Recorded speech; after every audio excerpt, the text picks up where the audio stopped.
Decíamos que ahora vamos a hablar sobre la manera en que Dios lleva a cabo eso de vaciarme y de llenarme.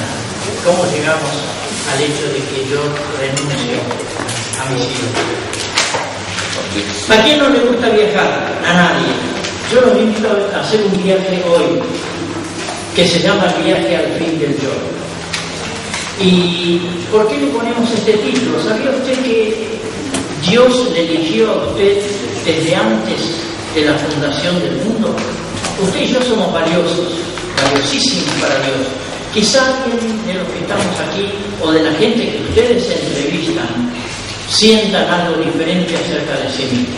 Crean que no sirve, lo hemos visto hoy, que no somos buenos, que somos inútiles, el diablo nos ha susurrado tantas cosas de ese tipo para descalificarnos, para desactivarnos.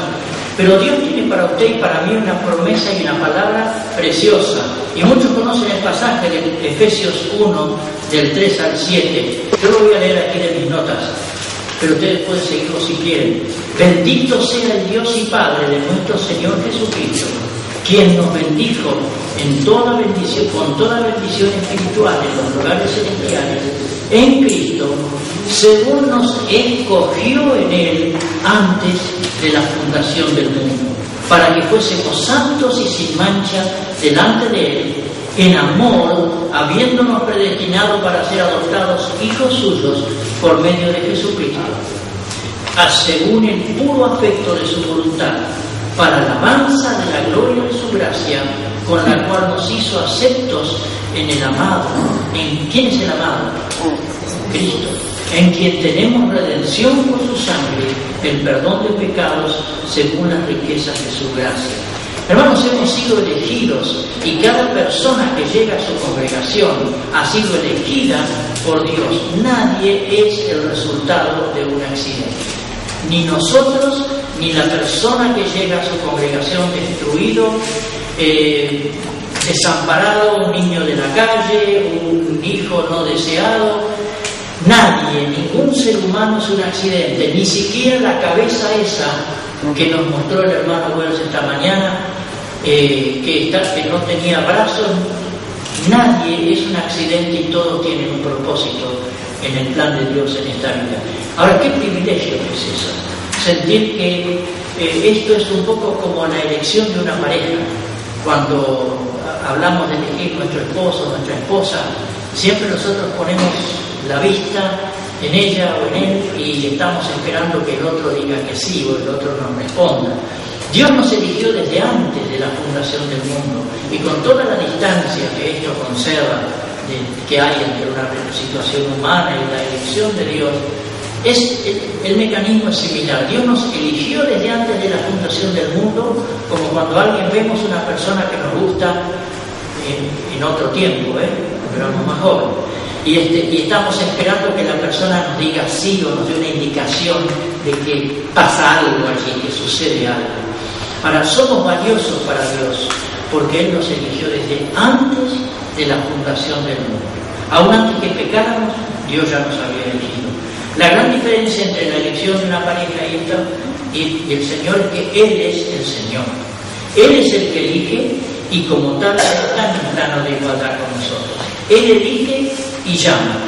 Me da a mí el privilegio, la oportunidad de poder decir sí y responder yo con mi elección a la elección que Él ya hizo. Dios inicia la elección, Dios la inicia y nos ofrece la posibilidad a nosotros de aceptarla. Y cuando reconocemos esa necesidad y aceptamos lo que Él ya hizo desde el principio de la fundación del mundo, Él se encarga de completar el proceso. Sabemos que en Filipenses hay un versículo que nos habla de eso, ¿cierto? Que el que comenzó la buena obra se va a encargar de terminarlo. Pero antes que nada, sabemos todos, no sé cuántos de ustedes se han preguntado muchas veces qué es lo que significa el pasaje de Mateo 11:28, cuando el Señor dice: venid a mí todos los que estáis trabajados y cargados y yo os haré descansar. Y después dice en el 29: llevad mi yugo sobre vosotros y aprended de mí, que soy manso y humilde de corazón, y hallaréis descanso para vuestras almas. Me invita a venir a descansar, después me dice que lleve el yugo y voy a encontrar descanso. medio como que yo siempre me mareaba un poco. Bueno, esas cosas que uno deja pasar, no le da mucha importancia, porque bueno, son esas cosas que uno no entiende de la Biblia, entonces bueno, la deja pasar, sabe que todo lo demás es cierto, y con esos pequeños detalles pueden ser traducciones, pueden ser esas cosas, entonces uno medio no se quiere trabar demasiado en eso. Pero hay acá una verdad hermosa, hay dos descansos de los cuales se habla en este pasaje. El primer descanso es uno que recibimos, es decir, hay un descanso, un instantáneo y otro que es un proceso. El primero, el instantáneo, es el que recibimos en el momento en que creemos en Cristo. ¿Y qué descanso es? Es el descanso que el alma turbada, el alma sin Cristo, el alma desahuciada, el alma abandonada, el alma triste, encuentra cuando se siente liberada de todos sus pecados. Cuando nuestros pecados son liberados, ahí viene una paz, que es la que, digamos, es nuestra salvación, lo que llamamos la salvación, la conversión. Ahora, el segundo descanso, ese que se halla, es el resultado de un proceso que nos lleva a descubrir que tenemos que dejar de esforzarnos para obtener la aceptación de Dios. Lo hemos venido escuchando esta mañana, estos días, eso. No esforzarnos para ese fin. Bueno, pero aquí lo tenemos en la palabra más claro y ya como resumiendo ese tema. Que no tenemos que esforzarnos por descubrir lo que es la vida abundante de la cual habló el Señor en Juan 10:10. Otra manera de explicar esto es por medio del concepto de la salvación, que es lo que recibimos cuando Cristo perdona los pecados y nos permite que nosotros vayamos al cielo, librándonos del infierno.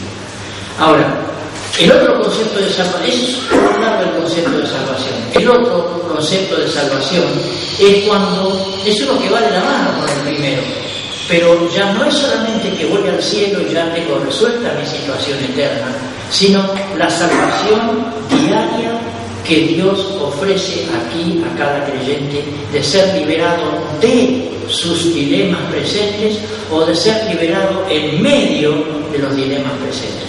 Si conocemos en el Antiguo Testamento qué significaba, qué uso se le daba al término salvación, todas esas expresiones de David en los Salmos, que Dios es mi Salvador, Él es mi salvación, todo se refería no al concepto eterno y al cielo. Ustedes saben que en el Antiguo Testamento está muy difuso el concepto del cielo como morada eterna, más bien es no me mandes al Seol y después decir teneme contigo, pero no está desarrollado el concepto del cielo como tal en el Antiguo Testamento, como lo tenemos en el Nuevo. Entonces cuando los profetas, o como David especialmente, que habla tanto de la salvación, menciona eso, está pensando en que Él sea el Salvador inmediato en las circunstancias de la vida que lo están presionando, que lo están acosando. Ese es el concepto de salvación del Antiguo Testamento. Ese es el que queremos rescatar, porque ese va de la mano con el otro concepto de salvación que hemos ido aprendiendo con el tiempo, que es la salvación eterna, la salvación del alma para la eternidad con Dios. Entonces, es la experiencia diaria, de momento a momento, de recibir el gozo, la paz, el poder de Cristo para nuestra vida. Es el concepto, como dije, de la vida abundante que el Señor habló. Y es el mismo concepto del reposo del cual habla Hebreos capítulo 9. Yo recuerdo, estaba en el seminario, y ya hacía, unos años atrás, y había un profesor que, como creo que muchos de nosotros hace un tiempito atrás, ignorábamos algunas cosas que Dios en este tiempo, por misericordia, nos ha ido revelando y nos ha ido permitiendo descubrir. Y este profesor nos decía, hicimos una exégesis de Hebreos, decía, hay un reposo para el pueblo de Dios. Y él se preguntaba en voz alta, ¿qué es ese reposo? Decía, ¿qué es ese reposo? Y cuando hicimos la exégesis de Hebreos con él, terminamos tantas veces preguntando a él qué es ese reposo, que nos dimos cuenta que él tampoco lo conocía. Y no lo puso, porque nosotros tampoco sabíamos a qué se refería ese reposo de Dios. Pero en estos últimos tiempos Dios ha ido permitiendo a su pueblo descubrir tantas cosas más. Y uno hoy para mí es tan natural, tan normal, poder saber que ese reposo del cual él habla, y dice, cuídense que ninguno por desobediencia no entre en ese reposo. He descubierto que la desobediencia es no ser sensible a la voz del Señor y perderme la bendición de la presencia diaria, sanadora, restauradora, consoladora y confortadora de Dios en la vida del creyente del Nuevo Testamento. Ese es el reposo de Dios, el reposar todos los días, el descansar, como decía el hermano Wells. Lo que pasa es que en inglés descansar y reposar es la misma palabra, entonces por ahí yo en la traducción no lo decía, pero es la idea de ese reposo en el Señor. Yo descanso en el Señor. ¿Por qué? Porque yo sé que por más que yo me esfuerce y me haga un manojo de nervios, no cambio nada. Simplemente perturbo la obra del Espíritu Santo que Dios quiere hacer en mí. Ahora, ¿cómo integramos entonces esa idea de la salvación que nos lleva al cielo con el otro concepto de la salvación como la vida abundante? Y ustedes lo tienen ahí como una B corta en sus cuadernillos. Tenemos abajo un punto que se llama convicción de debilidad. Primero, para llegar a la salvación que nos lleva al cielo, que nos perdonó nuestros pecados, que nos hizo hijos de Dios, que nos limpió por la sangre de Cristo, tuvimos que pasar por una convicción de debilidad. Cada uno la pasó. Nadie llegó al Señor por un entendimiento racional. Y si algo lo fue llevando para comprender ciertas verdades, el momento de quiebre de nosotros como ser humano pecador para pasar a ser un hijo de Dios, más claro, más explícito, más con explosiones y con revelaciones poderosas, o más paulatino y casi imperceptible, porque hay distintas formas de conversiones, pero cualquiera haya sido nuestra forma de conversión, en un momento en nosotros se produjo ese hecho en el cual a partir de ese momento somos hijos de Dios y ya no somos más criaturas, somos hijos de Dios. Ahora, ¿cómo integramos ese concepto de salvación para que vaya de la mano con el otro concepto de tener día a día la vida abundante, tener día a día ese reposo del Señor en las cosas que nos enfrentan, que nos confrontan, que nos oprimen, que nos presionan, que nos contradicen? Entonces, cuando hablamos de ir al cielo es una cosa, y cuando hablamos de la vida abundante pareciera otra, pero están íntimamente relacionadas. ¿Por qué? Porque alguno puede ir al cielo, pero no está viviendo la vida abundante acá. Podríamos decirlo como una paradoja. Va a ir al cielo, pero está viviendo un infierno acá. Y el creyente que no tiene la posibilidad de hacer del Señor esa vida abundante, ese reposo de Él cada día, vive un infierno. Yo lo he vivido, yo sé que cada uno de ustedes ha vivido el sentir la intranquilidad, el temor, todas esas cosas, y saber que somos creyentes, tenemos al Señor, y sin embargo tenemos todas estas cosas que afectan nuestra vida y no nos dejan tener paz. A pesar de que les predicamos paz a nuestros hermanos en la congregación y queremos que la tengan, en nosotros puede suceder que no esté. O podemos conocer a creyentes que vienen y dicen: pastor, yo no encuentro paz. Pero son creyentes, sí, yo me convertí, yo trabajo, amo al Señor con todo mi corazón, pero no tengo paz en mi vida. Bueno, ¿cómo podemos ayudar a esta persona? En la mayoría de los casos, el viaje hacia arriba que ustedes tienen ahí en ese gráfico a la derecha, hacia la vida abundante, es un viaje con muchos altibajos, con muchas experiencias en las cuales Dios tiene que vaciarme, como decía el pastor Wells en sesiones anteriores. El Señor me ha dado todo lo que yo necesito.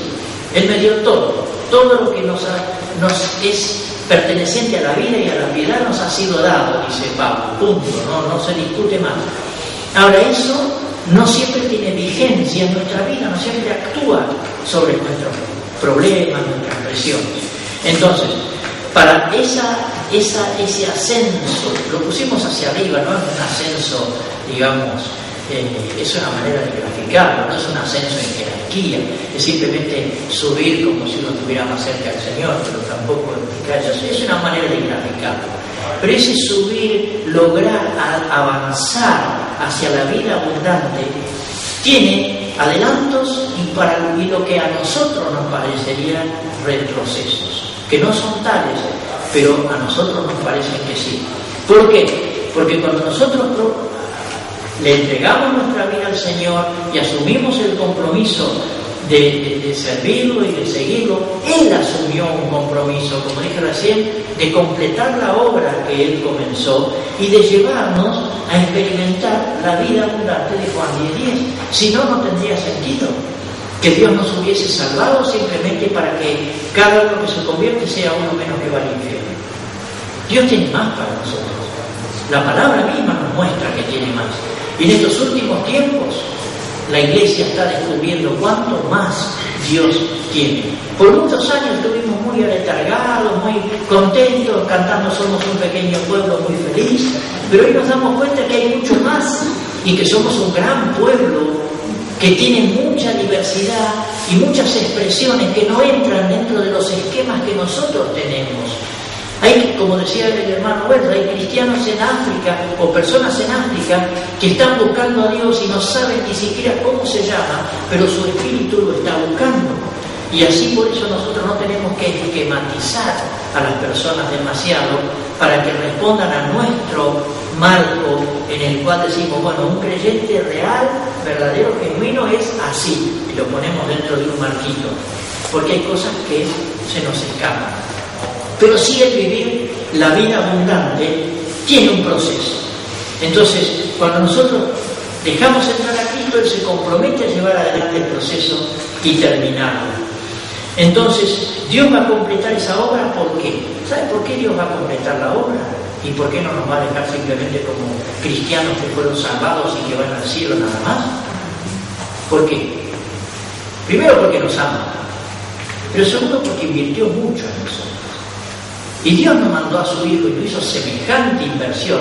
Usted no compra una propiedad inmensa, usted no compra toda esta propiedad, por ejemplo, para venir usted solo y su familia un fin de semana una vez por año. Si usted invirtió en esto, le va a dar otro uso. Supongamos que usted es un particular. Si usted invirtió en esto, le va a dar otra aplicación, le va a dar otra función, le va a dar otro propósito. Y lo mismo el Señor. Él invirtió en nuestra vida eterna porque le interesaba grandemente. Pero junto con eso le interesa grandemente que nosotros vivamos la vida abundante. Por eso Cristo dijo, he venido para que tengan vida y para que la tengan en abundancia. No solo allá, sino ya aquí disfrutando. Ahora, ¿cuándo comienza la etapa esa de darme la vida abundante? Como dijimos, comienza con nuestra conversión. Ahora, antes de mi conversión ya había otra etapa de la cual quizás no todos somos tan conscientes, o si lo sabemos no lo recordamos tanto, que Dios nos eligió desde antes de la fundación del mundo. Desde antes de la fundación del mundo había un cordero inmolado, de antes de la fundación del mundo había un plan de salvación. Repetimos de nuevo, Cristo no fue el plan B de Dios, fue el plan A de Dios desde el principio hasta el fin de la historia. Entonces, cuando ese proceso de conversión se produjo, es cuando yo sumé mi elección de Cristo a la elección que Él ya había hecho de mí antes de la fundación del mundo. Por eso se da cuenta usted de lo que yo dije al principio, que ninguno es un accidente. Ni usted ni yo somos un accidente. No importa cuán difícil, cuán complicada, cuán socialmente complicada o inaceptable haya sido la manera en que llegamos a este mundo, nadie llegó por accidente. Todos llegamos porque Dios nos amó y Él nos vio ya sentados en este lugar antes de la fundación del mundo. ¿Usted se dio cuenta de eso? Que antes de la fundación del mundo el Señor sabía que mi Señora iba a estar sentada en aquel lugar, que Michael iba a estar ahora en su habitación preparando cosas, que el hermano iba a estar sentado en esta esquina, que Alfredo iba a estar allí lejos, no sé si estará escuchando, pero en fin, Dios nos vio a todos, al que iba a estar trabajando en la computadora, en fin, Dios sabía todo lo que sucedería en este momento. Entonces eso tiene que ser muy importante. Y nosotros sabemos, hermanos, que estamos en un propósito. que Dios desde el principio estaba dispuesto a darnos vida abundante. Ustedes saben que 2 Corintios 5:17 dice que, ¿cómo dice? Todos somos... De modo que si alguno está en Cristo, sí, nueva criatura es. Sí, ¿qué más? Las cosas viejas pasaron, y de aquí todas son hechas nuevas. Claro. Pero los que conocen un poco más, yo no soy erudito en el griego, simplemente hablo por lo que me dicen los comentarios. Ese término no es solamente una cosa puntual, son hechas nuevas. Eso se están haciendo nuevas, están en proceso continuo y constante de ser hechas nuevas. Y eso nos explica parte de lo que ahora vamos a ir viendo, porque Dios está en proceso. Así como dice que va a terminar la obra que empezó, quiere decir que estamos en proceso. Y también si sabemos que Corintios 5:17 nos dice que todas las cosas están siendo hechas nuevas, entonces más razón todavía para descubrir que estamos en proceso y no afligirnos tanto por los altibajos de la vida y por los momentos de fracaso, los momentos de depresión, porque como hemos oído tanto y vamos a oír todavía más, todo lo que sucede en nuestra vida va apuntando a cumplir el propósito de Dios, de su revelación en mí. Pero lo que nosotros antes usábamos para resolver situaciones, lo vimos en el bloque anterior, eran ídolos, porque recurríamos a cosas que no eran Cristo o no son Cristo para solucionar alguna necesidad o para satisfacer una necesidad. Para muchos los ídolos son cosas muy horribles, muy horrendas. Se imaginan un Buda, se imaginan alguna diosa Kali con un montón de brazos, o se imaginan alguno de esos que hoy en día ven por ahí, esos ídolos feísimos, y en esos santuarios, en la santería, ven unas cosas horribles.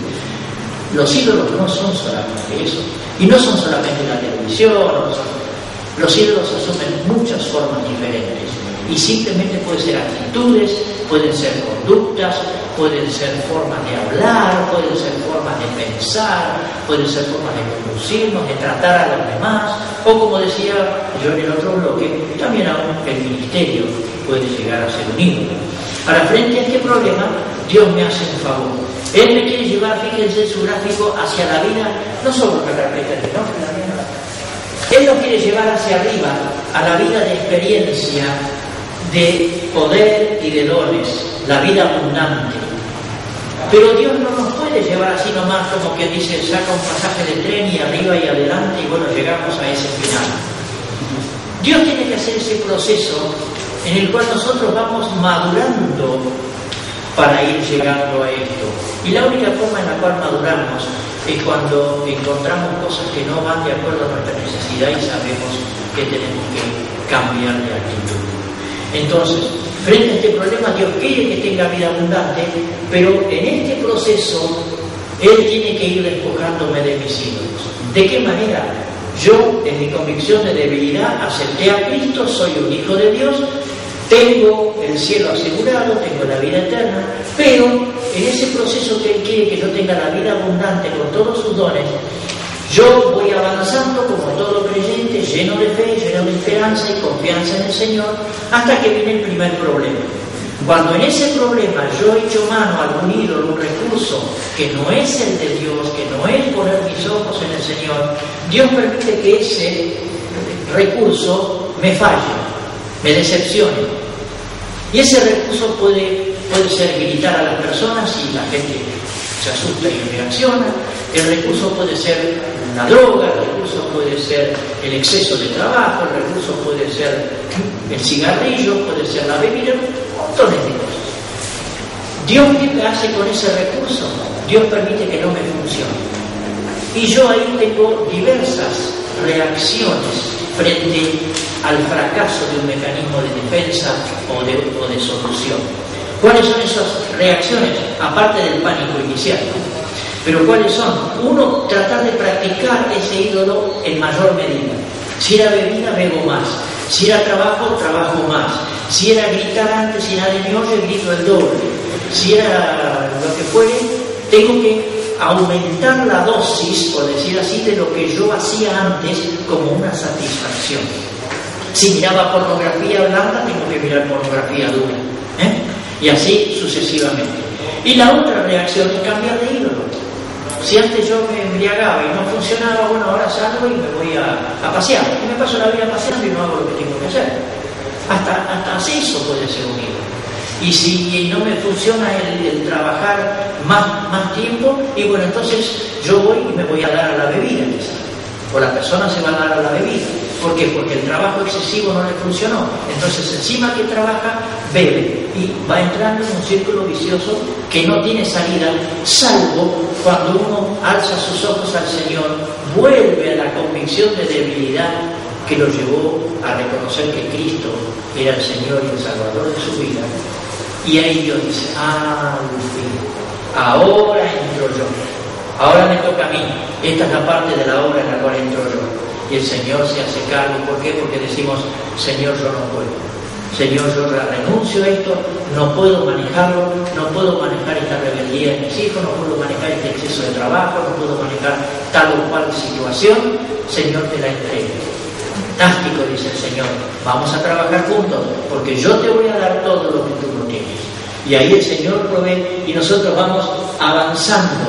Y no avanzando porque hay un proceso jerárquico entre uno y otro, sino avanzando para descubrir más y más lo que Dios va haciendo en mi vida.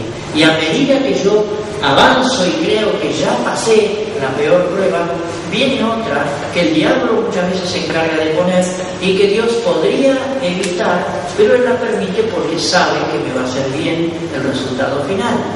Entonces, en otra situación de mucho estrés, de mucha presión, yo busco algún otro ídolo que yo tenía en mi mochila, en mi valija de elementos que antes de ser creyente a mí me servían. ¿Qué pasa con eso? El mismo proceso. Yo intento aumentar la dosis, me doy cuenta que no funciona, por ahí cambio de ídolo, o por ahí soy más inteligente y a mitad camino me doy cuenta que algo me va a pasar como la vez anterior y digo, Señor, no puedo. Y a medida que voy descubriendo esto, me resulta más natural frente a una situación que no tiene remedio decir, Señor, yo te creo. Tantas me has mostrado. Señor, yo creo que tú vas a hacer. Aquí tú vas a obrar. Obraste en esta, en aquella, en la otra. Señor, yo te creo. Yo creo que tú vas a obrar. Yo te creo, Padre. Yo confío en esto. Y así vamos en el proceso. No es que recibimos la vida abundante y todo eso como la punta de un proceso. La vamos empezando a experimentar progresivamente y vamos viendo que los dones de Dios se desarrollan más naturalmente en nosotros, que la vida abundante es una realidad, que puedo vivir, que aunque vengan pruebas, yo tengo un Señor y yo puedo creer en ese Señor y Él me responde porque Él es amor y Él dijo que Él iba a estar conmigo aunque ande yo en un valle de sombra de muerte. Dios quiere que experimentemos la vida abundante. Por eso cuando todo fracasa, yo tengo que volver a Él y decirle, Señor, no puedo, y ahí es donde yo abro la puerta de mi corazón, el Espíritu Santo puede fluir en mí y el Señor envía ese Consolador que prometió que iba a venir a enseñarnos todas las cosas, no solamente las cosas intelectuales, sino que nos va a enseñar cómo vivir con el Señor, cómo vivir para el Señor, cómo vivir con nuestra familia, cómo vivir para los demás. Esto es algo que, hermanos, por lo que acabo de decir, ustedes se dan cuenta que no es un proceso de una vez y para siempre. No es algo que hago hoy y ya está listo, sino que es un proceso constante. La buena noticia es que cuanto más tomamos conciencia de la ineficacia de nuestros ídolos, menos y menos vamos a tratar de echar mano de ellos como recurso, porque sabemos que las otras veces, cada vez que lo hicimos, Dios tuvo que salir con una situación mejor, con una respuesta mucho mejor, y la que queremos y la que vamos descubriendo que queremos para nuestra vida es la de Él, no la nuestra, no la que nos envió desde antes. Todo el Señor tiene la vida eterna para todo ser humano, pero la vida eterna en la salvación primero pasa por la cruz y la vida abundante también pasa por la cruz. Por eso el Señor nos habla de que el que quiere venir en pos de mí, niéguese a sí mismo, tome su cruz cada día y sígame. Es la muerte del yo, la muerte de la suficiencia humana, la crucifixión de yo, Gálatas 20. Y eso es un tema que vamos a tratar mañana. Los tres yo. ¿Usted se preguntó alguna vez qué quiere decir cuando Dios de pronto dice niéguese a sí mismo, de pronto está crucificado? No, está crucificado y lo tengo que negar, pero ¿cómo es la cosa? ¿Murió o no murió? ¿Vive o no vive? Y de pronto el Señor dice amarás a tu prójimo como a ti mismo. Bueno, yo soy yo, me tengo que amar. ¿Cómo? Me tengo que crucificar, tengo que negarme yo y lo tengo que amar. Bueno, vamos a ver mediante mañana en una de las sesiones ese tema.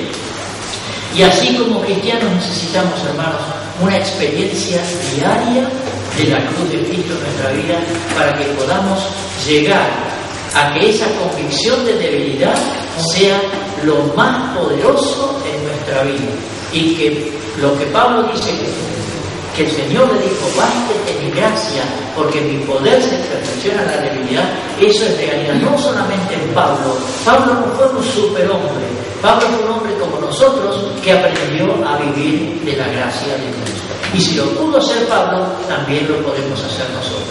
Solamente que tenemos que, lo que dice la palabra, ocuparnos de nuestra salvación con temor y temblor. No el temor de perderla, no el temblor de sentirnos solos, sino como una expresión de decir con todas nuestras ganas, pero no pretendiendo hacer lo que hace el Espíritu Santo, sino dejando al Espíritu Santo hacer lo que Él quiere hacer con nosotros. Usted sabe lo que era el proceso de la muerte en la cruz romana. El proceso de la muerte era, la persona era clavada, colgaba su cuerpo, todo comprimía los pulmones, producía una asfixia lenta, permanente, cada vez mayor, y por supuesto, aparte del dolor, iba produciendo la asfixia. Ahora, ¿qué hacían estos señores? Le clavaban los pies también con un clavo. ¿Para qué? Para que el reo tratara de poder respirar y se levantara sobre los pies. Era el único apoyo que tenía. Eso le causaba un dolor impresionante. Entonces no se sabía cuál era mayor el dolor de la asfixia o el dolor de apoyarse en un clavo que atravesaba el empeine en los pies para poder levantarse. Eso multiplicaba el dolor. Bueno, cuando nosotros queremos seguir haciéndolo nuestro y sabemos qué significa la muerte del yo y no queremos rendirla, nos pasa un poquito como eso. Queremos levantarnos en nuestra fuerza y eso nos duele más porque no la tenemos, porque Dios está permitiendo que yo llegue al final de mi fuerza para poder decirle a Él, bueno, ahora Señor, no te doy lugar porque yo ya no puedo hacer eso. Es cierto que en algunos casos vamos a procurar volver a nuestros ídolos, pero Dios es paciente, Dios no tiene apuro, Dios puede trabajar conmigo 1 año, 2 años, 5 años, 15 años, toda una vida, porque Él sabe el fin. Yo sé el fin que tengo para vosotros, dijo Jeremías, para bien y no para mal. Y Dios va a trabajar con nosotros. Lo importante es que seamos sensibles, dóciles a la voz del Espíritu Santo y al obrar del Espíritu Santo, para que podamos despojarnos y podamos ser continuamente vaciados, como decía el pastor Wells, de todo aquello que impide que el Señor pueda llenarnos, porque un vaso lleno no se llena. Entonces vaciarnos de lo humano, de lo carnal, de lo superfluo, de lo inservible, para que el Señor nos pueda llenar con su gracia. No hay nada, hermanos, no hay nada que la cercanía de Cristo no pueda resolver o sanar. Yo he puesto eso en mi Messenger como lema, porque creo que para mí es algo que todos los días necesito ser recordado. Pero no hay nada que la cercanía de Cristo no pueda sanar o no pueda resolver. Y hay una cosa maravillosa que Dios hace cada vez que subimos, descubrimos un paso y hemos obtenido la victoria. Dios reescribe nuestra historia de la relación con Él. Y ya no es una historia de frustraciones y de fracasos, sino que es una historia de victoria sobre victoria sobre victoria. Y esa es la nueva historia que Dios está escribiendo en la vida de cada uno de nosotros, aunque no nos hayamos dado cuenta. Y quizá hoy podemos volver a nuestra habitación esta noche y decir: gracias, Señor, porque estás reescribiendo mi historia, le estás dando nuevas razones para vivir, porque tu amor es tan grande que aún eso que a mí me parecía que me estaba sacando fuera, me está haciendo entrar. Y Dios es infinitamente confiable. Él nos demuestra que es confiable. Apocalipsis 3:20 dice: no lo usamos tanto para los incrédulos, que venga el diablo, entrará y lo cenaré con él y él conmigo. Pero eso, saben, hermanos, que está escrito en la iglesia. No está escrito a paganos, está escrito en la iglesia. Y la iglesia necesitaba descubrir lo que significaba permitirle al Señor venir y hacer morada en la vida. Por eso el Señor dice: si permaneciereis en mí y mis palabras en vosotros, van a pedir. Y yo quiero, y decía en Juan 15, permaneced en mí y yo en vosotros. Y hay un instar constante a permanecer en el Señor. Y el nombre de nuestro ministerio se llama Abiding Life. Y abide, varios nos preguntaron, ¿qué quiere decir abide en la primera parte? Abiding quiere decir hacer morada, pasar a compartir todo lo que está en la casa. Si yo le digo a alguien que venga para abide conmigo, le doy toda la libertad de mi casa. Puede abrir la heladera, sacar mi dulce preferido, puede entrar al dormitorio y sacar las sábanas más lindas que tengo, puede acostarse en la cama mejor que hay en la casa, puede poner los pies arriba del sillón si quiere, tiene total libertad para entrar en mi casa y morar conmigo. Esa es la idea de permanecer en Juan 15, ¿cierto? Entonces, resumiendo, por medio de nuestros fracasos, Dios nos permite descubrir lo que no funciona. Luego su Espíritu viene para cambiar nuestro concepto de Él y para reescribir nuestra historia. Por eso, aunque parezca una contradicción, el gran requisito para ser un hombre o una mujer de fe es fracasar. Creo que anoche lo dijo el pastor Güemes a los que estaban en Nadeu. Yo espero que el año que viene, cuando venga, encuentre un grupo de cristianos más débiles que el que había aquí esta noche. Claro, es un poco una contradicción. ¿Por qué? Porque en la debilidad el poder del Señor se perfecciona. Y queremos cristianos débiles en sí mismos, no en el Señor. Débiles en sus propios recursos, conceptos, en sus propias maneras de resolver las cosas. Pero claro, eso nos hace fuertes en el Señor. Y cuando llegamos a nuestra estación, convicción de debilidad, en ese viaje al fin del yo, y descubrimos todo lo que Dios tiene preparado para nosotros, nos vuelve a alentar día tras día para servir al Señor y para seguirlo, sabiendo que Él no nos llamó en vano. Que no estamos en una carrera y en un ministerio, todos somos siervos aquí, no estamos en un ministerio que nos pareció lindo un día, que no estamos por filantropismo en el ministerio cristiano, estamos porque Dios nos llamó. Y si Dios no nos hubiera llamado, nadie podría estar, porque Dios de alguna manera se hubiera encargado de sacarlo. Porque nadie hace la obra de Dios sin que Dios la quiera. Y si la hace, en muy poco tiempo se va a descubrir que no era de Dios. Entonces, si estamos aquí, es porque Dios nos ha llamado. Y Dios tiene mucho, mucho más para ustedes, para mí y para todos. Por eso termino con Romanos 15:13. Que el Dios de esperanza los llene de todo gozo y paz en el creer.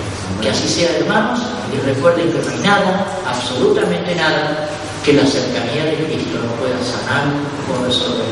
Para ustedes y para aquellos a quienes ministran. En el caso, ya creo para la pregunta. Amén.